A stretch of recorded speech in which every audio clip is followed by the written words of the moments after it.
साथियों, सबसे पहले आप सबसे क्षमा चाहता हूं। मैं जानता हूं कि आप लोग भी 2-3 दिन से बहुत ज़्यादा आप लोग परेशान चल रहे हैं और इस गर्मी में कई घंटों तक खड़े रहकर जानकारी सही प्राप्त कर देश की जनता को देने का आप लोग प्रयास कर रहे हैं।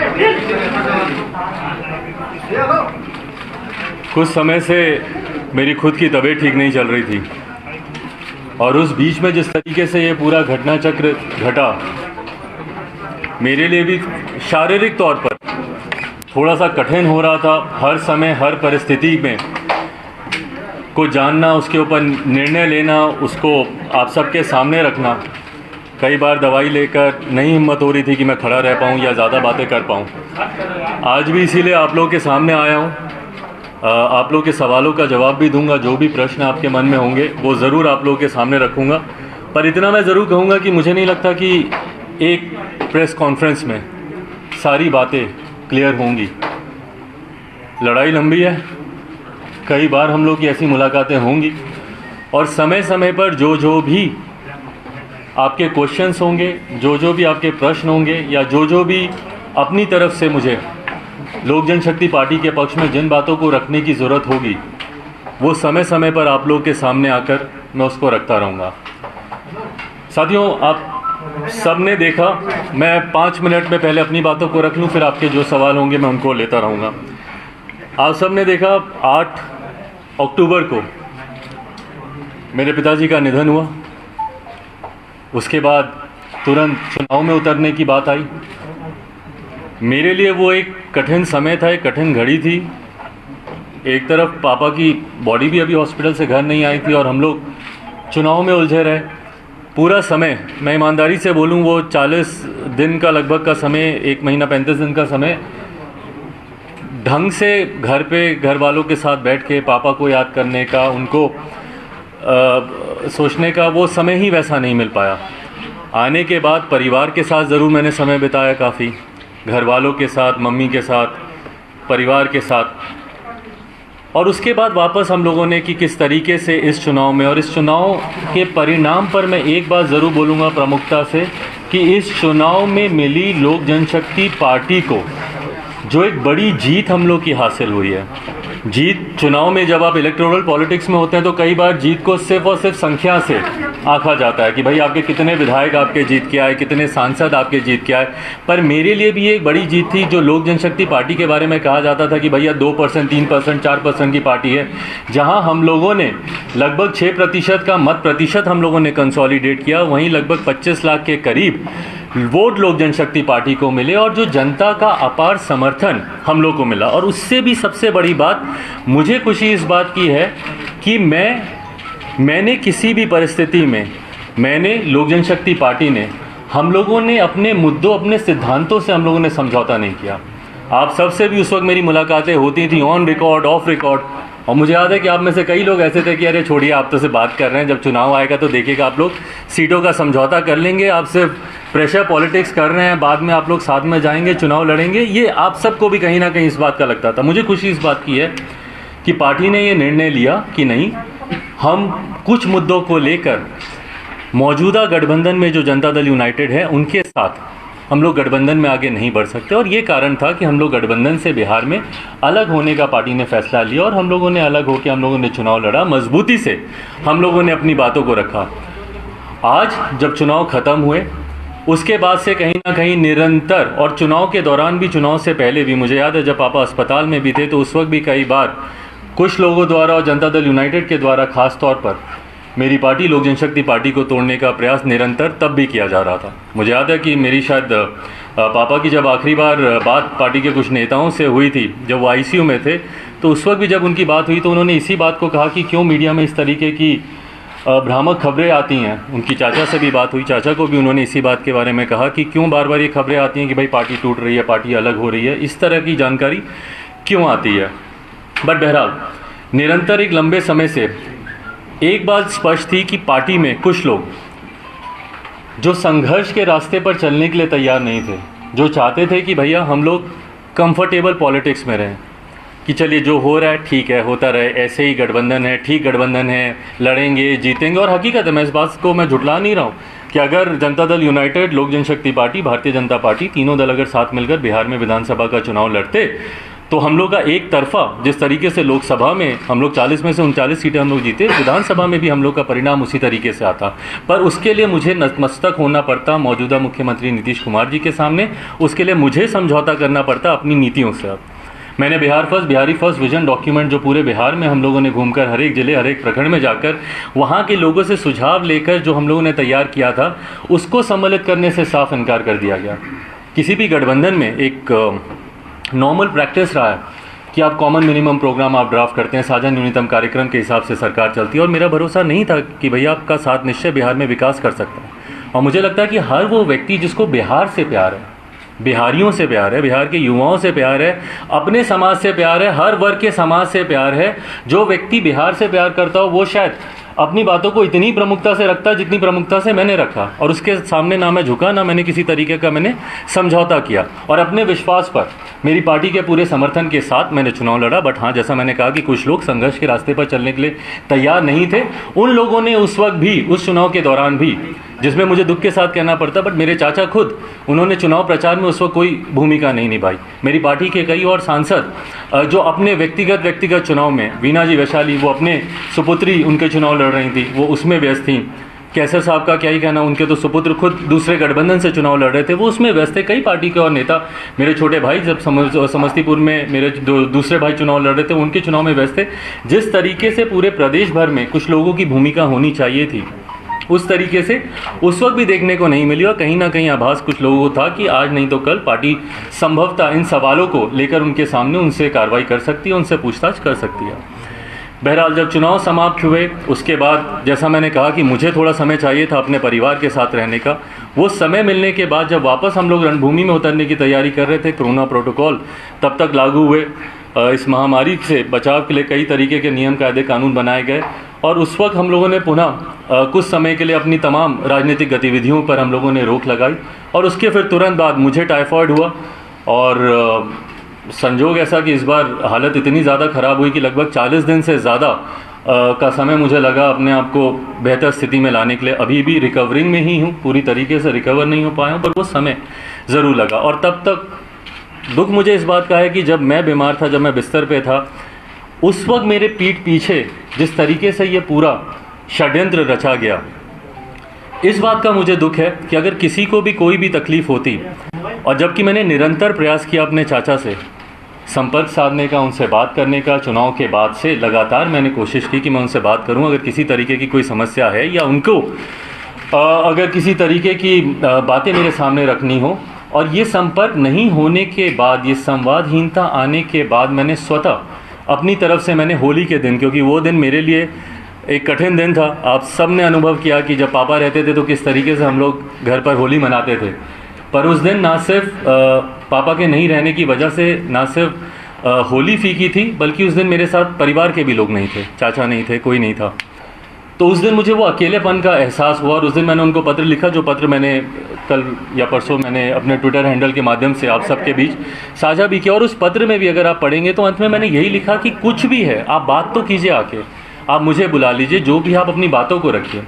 पिछले 2 दिन से जब ये घटना चक्र भी चल रहा था, मैं जानता हूँ कि आप सब भी काफ़ी जानना चाह रहे थे कि भाई मैं क्या कहना चाह रहा हूँ, मेरा क्या पक्ष है। बट मैंने अपनी तरफ से अंत तक मैंने प्रयास किया कि पार्टी और परिवार दोनों को एकजुट करके रख सकूं।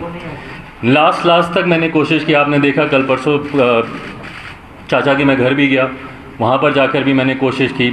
कल भी मैंने अंत तक, दोपहर तक, मम्मी खुद व्यक्तिगत तौर पर वो भी प्रयास कर रही थी चाचा से संपर्क साधने का। 10-15 दिन से वो अलग अलग माध्यम से उन्होंने भी कोशिश की कि उनसे बात करें। और परिवार की बात है, और मैंने एक बार पहले भी कहा था जब पारिवारिक एक और मसला आया था कि मैं बहुत ज़्यादा सहज महसूस नहीं करता हूँ परिवार की बातों को सार्वजनिक तौर पर करने के लिए।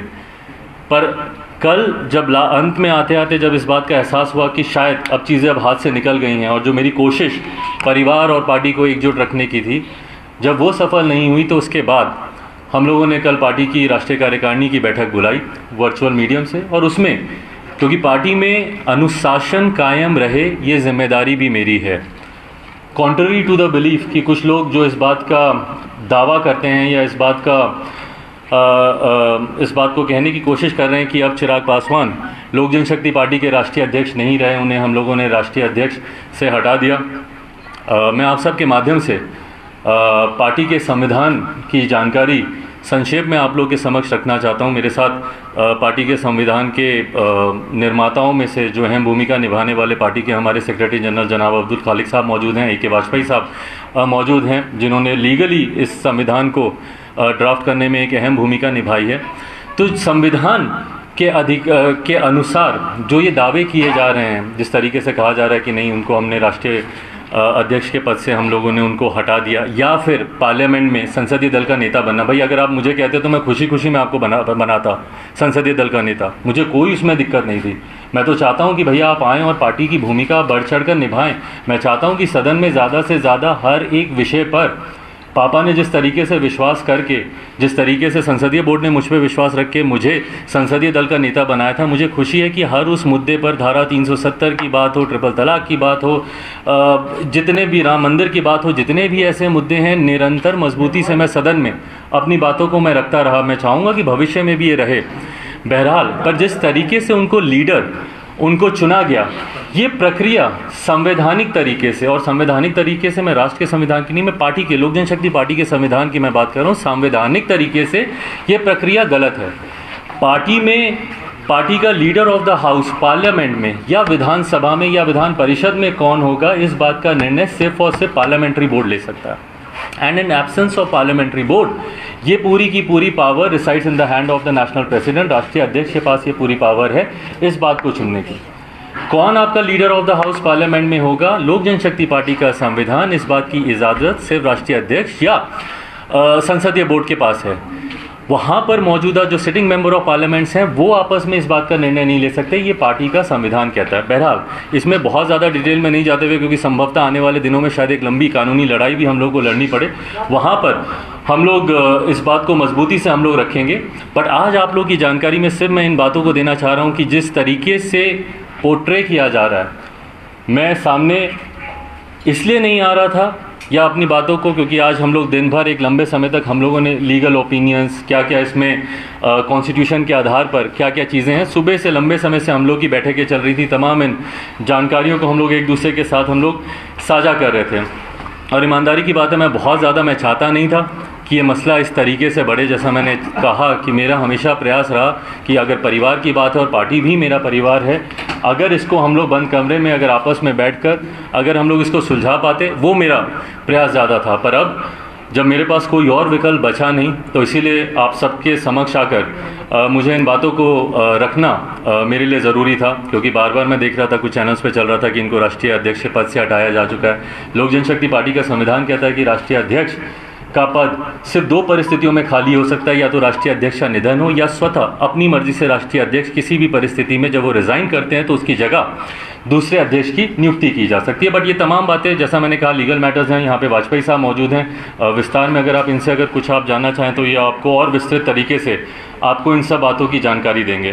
पर हाँ, आज आप लोगों के सामने आने का मेरा उद्देश्य बस यही था कि जो एक मैंने प्रयास किया था कि शायद परिवार, पार्टी, सारा मसला सुलझ जाए। आज जब वो सुलझा नहीं, तो पार्टी में अनुशासन बना रहे, पार्टी जिस मजबूती से जिन विचारों के साथ आगे बढ़ रही है उन्हीं विचारों के साथ वो आगे बढ़ती रहे।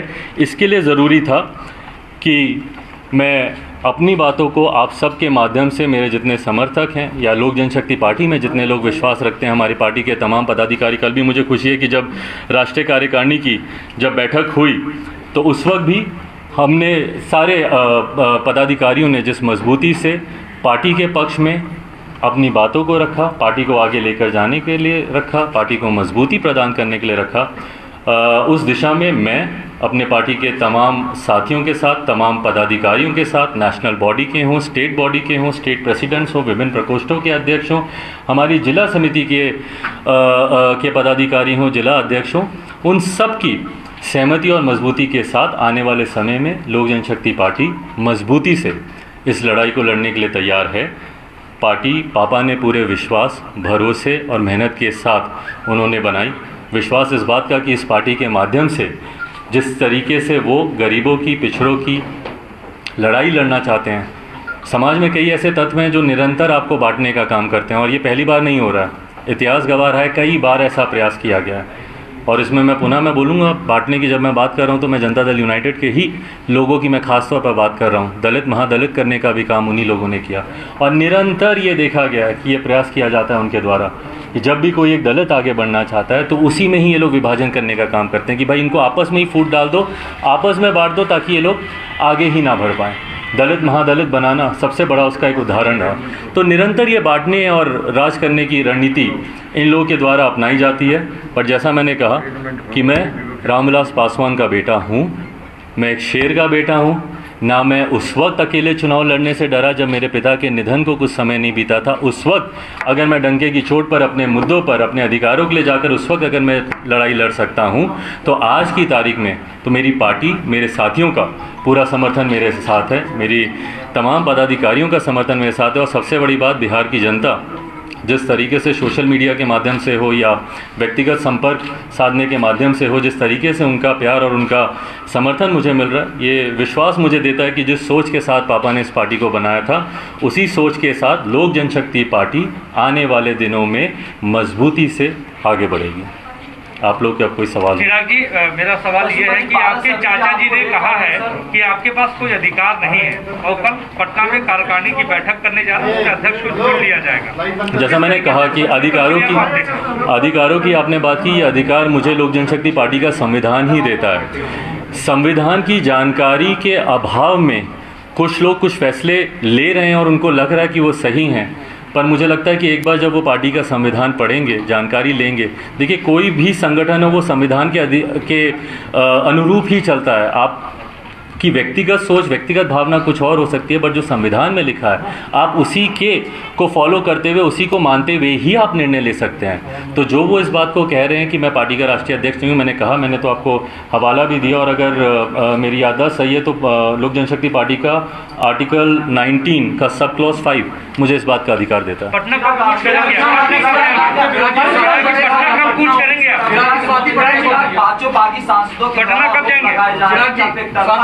मैं उस पर भी मैं आ रहा हूँ। आप एक तरफा निर्णय ले रहे थे विधानसभा चुनाव के वक्त, 500 बागी सांसदों का ये आरोप कि आप लोकतंत्र खत्म कर दिए थे पार्टी में। किस चीज़ का आरोप है? एक तरफा निर्णय ले रहे थे बिहार विधानसभा चुनाव में एनडीए से बाहर आने का। देखिए, बिहार विधानसभा चुनाव में जितने भी निर्णय लिए गए और आप सब मौजूद थे, निरंतर बिहार पार्लियामेंट्री बोर्ड के नेताओं से राय मशवरा करके, उनसे बातचीत कर और अगर उस वक्त अगर उनके अनुसार निर्णय नहीं लिए गए तो ये प्रश्न उस वक्त उठने चाहिए थे, ना कि चुनाव समाप्त होने के 6 महीने के बाद। उस वक्त ये सवाल आने चाहिए थे। उस वक्त जो आपकी सहमति थी, उस वक्त आपको लगा कि शायद यही सही है, या जिस तरीके से पार्टी के तमाम पदाधिकारियों का, तमाम पार्टी के कैडर का जिस तरीके से उस वक्त उस निर्णय में उनका समर्थन था, तो अगर किसी को आपत्ति थी तो उस वक्त उनको आपत्ति रखनी चाहिए। जो कार्यकारिणी की बैठक बुलाई गई है, आपको क्या लगता है कि वो वैध है? और उस कार्यकारिणी की बैठक में क्या आपके भी समर्थक हैं या सिर्फ उन्हीं के समर्थक हैं?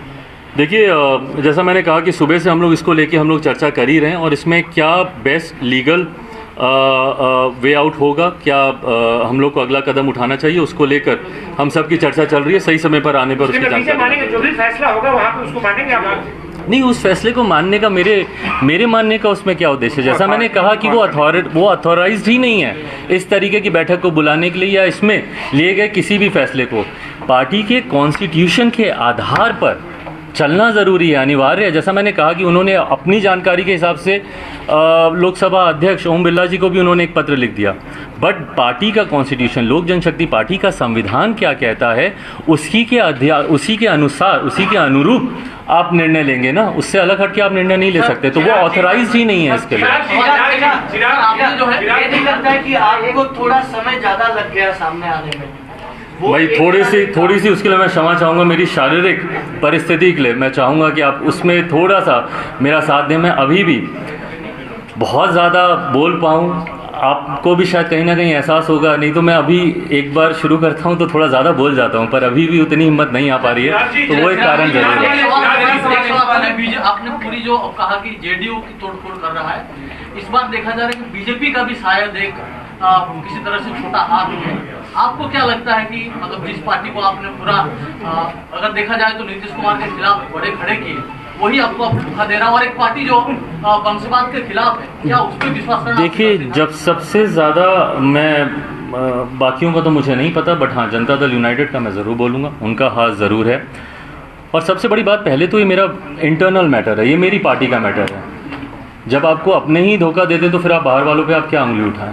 तो पहले मुझे इंटरनली इन चीज़ों को समझना ज़रूरी है, किसका हाथ है, बाहर से कौन कर रहा है, नहीं कर रहा है, ये बात की बात है। बट हाँ, इतना ज़रूर मैं बोलूँगा कि जनता दल यूनाइटेड के नेताओं ने जिस तरीके से भूमिका निभाई, और जैसा मैंने पहले भी कहा कि एक परंपरा रही है बांटो और शासन करो की, डिवाइड करते हैं, दलित महादलित करने का प्रयास किया, आज भी पार्टी में निरंतर, और अभी से नहीं, एक लंबे समय से कई बार मैंने कई विभिन्न चैनलों पे पहले भी मैंने देखा कि इस तरीके की बातें आती थी कि भाई पार्टी में टूट हो रही है, ये हो रहा, वो हो रहा, तो ये प्रयास एक लंबे समय से चलता रहा।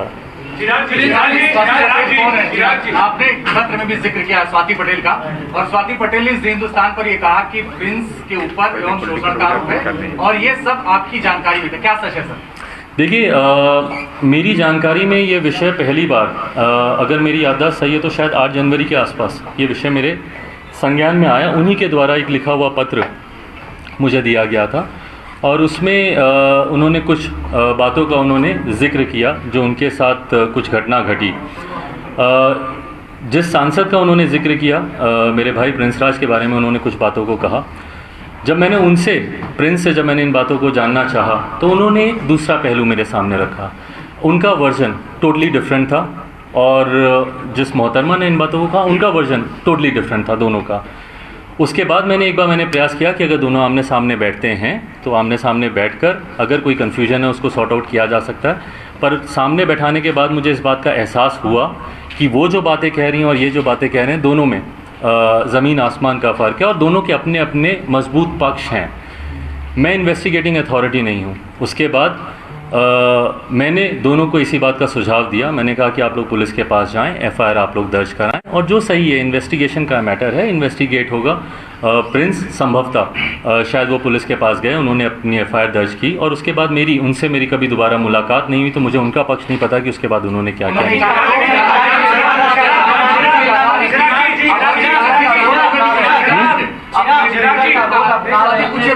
स्वाति के बीच में क्या चीज़? मीडिएटर का रोल अपना रहे थे। नहीं, मैं कोई मीडिएटर, मैं कोई मीडिएटर की भूमिका निभाने के लिए मैं ऑथराइज ही नहीं हूँ। मेरे पास एक शिकायत आई, वो शिकायत मेरे पार्टी के एक सांसद के बारे में थी। मैंने पार्टी के डिसिप्लिनरी कमेटी को भी इस बात की मैंने जानकारी दी, पर हाँ, समझ में आया कि ये मैटर लीगल विषय से जुड़ा हुआ है। इसमें पुलिस ही इन्वेस्टिगेट करके इसको सॉल्व कर सकती है, इसमें मेरी कहीं से कोई भूमिका नहीं है। कोशिश की थी, मुंह मत खोलना। बिल्कुल नहीं। मैंने उनको पुलिस के पास जाने की मैंने बात की, तो मैं ऐसा क्यों कहूँगा? मैंने तो प्रिंस को भी मैंने बोला। चुनावों के दौरान खुद को हनुमान कहा था और देश के एक बड़े नेता को राम कहा था। इस वक्त जब हनुमान मुसीबत में है, तो क्या आप राम से मदद मांगे या किसी तरह की मदद की पेशकश की गई है? आपको लगता है कि मदद चाहिए? हनुमान को अगर मदद मांगनी पड़े राम से, तो फिर हनुमान काहे के और राम काहे के? आपको जो अध्यक्ष बनाया गया था, पशुपति पारस जी ने उसी पे सवाल उठा दिया है कि कोई लिखा जो भी प्रस्ताव आता है वो तो होता है, ऐसे डॉक्यूमेंट्स नहीं है, और साथ ही साथ उन्होंने उसके प्रस्तावक कौन थे? जब मैं अध्यक्ष बना था तो उसके प्रस्तावक कौन थे? खुद वही थे, उन्होंने ही मेरे नाम को प्रपोज किया था, और इसी जगह पर ये बैठक हुई थी, आप सब मौजूद थे, और वो सारे डॉक्यूमेंट्स हम लोग के पास मौजूद हैं। जब जरूरत पड़ेगी सामने रख दिया। उन्होंने बात की, पार्टी संविधान में एक व्यक्ति एक पद का है। मेरा सवाल ये है कि आपने कहा कि जेडीयू की प्लानिंग पहले से थी, और ये सबके नॉलेज में है, पत्रकारों के भी नॉलेज में है कि बिहार विधानसभा चुनाव के बाद नीतीश कुमार ने ये मन बना लिया था कि क्या करें। आपके भी नॉलेज में था, और पशुपति पारस ने जो स्टेप लिया वो बाकायदा आपने 4 पन्नों के लेटर में बता दिया है। आपको नहीं लगता है कि परिवार आगे आपको वक्त रहते एक्शन लेना चाहिए था पशुपति पारस पर? देखिए, अब आपके पार्टी के विरोध में आवाज उठा रहे हैं। देखिए, जैसा मैंने कहा, मेरे संस्कारों में नहीं है। पापा से मैंने इतना धैर्य और सबको साथ लेकर चलने की सोच मैंने उनसे सीखी है, तभी अंतिम तक मैंने प्रयास किया। उस दिन जब मैं उनके घर पे भी गया उस दिन की अगर मैं बात बोलूँ, मैं ईमानदारी से, मैं शारीरिक तौर पर मेरी क्षमता उतनी नहीं थी कि मैं जाऊं और वहाँ पे वो कर सकूं, बट उसके बावजूद मैंने वो प्रयास किया। मैंने अपनी तरफ से मैंने आखिर तक मैंने कोशिश की। जो आप कदम उठाने की बात कर रही हैं, जैसा मैंने कहा कि चुनाव के दौरान से ही कहीं ना कहीं आभास था, तो पार्टी के इन सांसदों के ऊपर शायद सस्पेंशन की कार्रवाई बहुत पहले हम लोगों को कर देनी चाहिए थी, पर मैंने अपनी तरफ से मैंने पूरी कोशिश की। जब तक इन लोगों ने सामने से, मैं सही बोलूं, मैं एक व्यक्तिगत बात मैं ज़रूर बोलूँगा, मेरे पापा का निधन हो गया, पापा अब नहीं है, मेरे छोटे चाचा का भी निधन हो गया। पार्टी में सेकेंड जनरेशन हम लोग हैं, पर पहली जनरेशन में अगर कोई है हम लोग ले, मैं मेरे अपने भाइयों की बात कर रहा हूँ, चाचा ही थे। पापा के बाद में उनमें पापा की छवि देखता था और मुझे विश्वास था कि शायद वो मार्गदर्शन करेंगे, जैसे पापा हम लोग को साथ लेकर चलें, वो भी लेकर चलेंगे। मैं अनाथ शायद उस दिन नहीं हुआ था जब पापा का निधन हुआ, शायद अब हुआ जब इन्होंने भी मेरा साथ छोड़ा। चिराग जी, क्या नीतीश कुमार को सीधे आप जिम्मेदार मानते हैं आपकी पार्टी में फूट के लिए? और दूसरा सवाल ये है कि बीजेपी के नेताओं को पूरी तरह से क्लीन चिट देते हैं जो आपकी पार्टी के अंदर हुआ, क्योंकि आप एक तरफ कह रहे हैं कि ये पार्टी का अंदरूनी मामला है, लेकिन दूसरी तरफ तो आप जेडीयू के नेताओं को जिम्मेदार ठहरा रहे। नीतीश कुमार को सीधे जिम्मेदार? मैं एक बात मैं स्पष्ट कर दूं, जब आप बोलते हैं नीतीश कुमार जी को आप सीधे जिम्मेदार, कहीं ना उसमें मेरे पक्ष को कमज़ोर आंका जाता है। मैंने चुनाव में भी इस बात को हमेशा कहा कि मेरा नीतीश कुमार जी से कोई व्यक्तिगत विरोध नहीं है, मैं उनके मुद्दों का विरोध करता हूं, मैं उनकी नीतियों का मैं विरोध करता हूं। आज भी मैं इस बात को मैं कैसे बोलूं कि उनकी सीधी भूमिका है, बट हाँ, जिन नेताओं की सीधी भूमिका है वो उन्हीं के पार्टी के लोग हैं, तो उसमें प्रत्यक्ष या अप्रत्यक्ष रूप से अगर आपकी भूमिका है तो कहीं ना कहीं जिम्मेदारी आपकी बनती है, और वो उस पार्टी के मुख्यमंत्री हैं। तो इसीलिए, और जहाँ तक रही बात किसी को क्लीन चिट देने की, मैंने कहा मैं तो फिलहाल अभी इंटरनली इन बातों को मैं सुलझा रहा हूँ। लोक जनशक्ति पार्टी का ये इंटरनल मैटर है, मैं इंटरनली इसको मैं सुलझा रहा हूँ। आने वाले समय में अगर किसी से बात करने की ज़रूरत पड़ेगी, किसी प्लेटफॉर्म पे इन बातों को डिस्कस करने की ज़रूरत पड़ेगी, तो उसको भी किया जाएगा। आपने पत्र लिखा उसमें स्वाति पटेल का नाम क्यों लिखा? उन्होंने बार-बार ये सवाल पूछा। आपने स्वाति पटेल का जिक्र क्यों किया, जो अपने आदरणीय चाचा जी को आपने पत्र लिखा, वो सवाल पूछ रहे। दूसरा ये कि जब आपने ये कह दिया था ये लीगल मामला है, आप लोग दोनों लोग पुलिस के पास चले जाइए, तो फिर आपने पत्र में क्यों नाम लिखा और आपने कोई कार्रवाई की? मैंने ये पत्र शायद 29 मार्च को मैंने ये पत्र लिखा था, होली के दिन मैंने पत्र लिखा था। इस पत्र को लिखते वक्त इस पत्र को कभी सार्वजनिक किया जाएगा ये मेरी मंशा कभी नहीं थी। कल भी जब मैंने इस पत्र को अपने ट्विटर हैंडल से जब मैंने इसको अपलोड किया, उसमें मेरी इंटेंशन इनके बारे में या इनके विषय को साझा करने की नहीं थी। ये एक संजोग ऐसा था कि पूरे उस 4 पन्ने के पत्र में एक विषय ऐसा आया, एक पैराग्राफ ऐसा आया जहाँ पे इनके उस घटना चक्र का भी जिक्र था। उसको अपलोड करने के बाद जैसे ही मुझे इस बात की जानकारी मिली कि संभवतः उनका नाम गया है इसमें, अपनी नैतिक जिम्मेदारी को खुद समझते हुए तुरंत मैंने वहाँ से उसको विड्रॉ किया, उनके नाम को मैंने अनमार्क किया। बहरहाल, जैसा मैंने कहा कि इससे पहले वो खुद ही सोशल मीडिया के माध्यम से मुझे इस बात के लिए प्रवोक करने का उन्होंने प्रयास किया कि आप उस पत्र को आप साझा करें, पर मुझे जब अपनी जिम्मेदारी का एहसास हुआ तो मैंने उसमें से उनका नाम को मैंने हटाया। मेरी इंटेंशन उनके वाक्य के बारे में चर्चा करने की नहीं थी।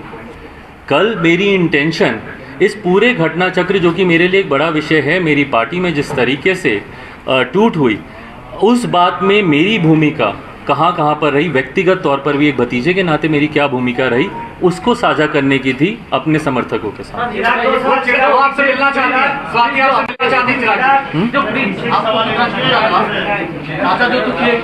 आपके जो भाई हैं, जिनको आपने उनका प्रेसिडेंट बनाया, एक क्वीन माना जाता था, उनकी व्यवहार के ऊपर आपको कैसा? मैं दुखी हूँ बहुत ज़्यादा। मेरा छोटा भाई नहीं, मेरे बेटे के समान रहा है वो। मुझे याद है बचपन में मैं उसको बायो, केमिस्ट्री ये सब मैं पढ़ाता था, तो मेरे लिए प्रिंस कभी ऐसा करेगा मैंने कभी सोचा नहीं था सपने में। व्यक्तिगत तौर पर बहुत हर्ट हूँ, बहुत दुखी हूँ, पर जैसा मैंने कहा कि मेरी दोहरी भूमिका है, जहाँ पे एक परिवार की बात है वहीं पार्टी को भी संजो कर, संभाल कर, आगे बढ़ा के, पार्टी की नीतियों के साथ बिना कोई समझौता किए हुए, पार्टी की नीतियों के साथ, पार्टी के सिद्धांतों के साथ आगे बढ़ा कर लेकर जाने की भी भूमिका मेरी है। मैं आप लोगों से इजाज़त चाहूँगा, इससे ज़्यादा शायद संभव नहीं होगा मेरे लिए।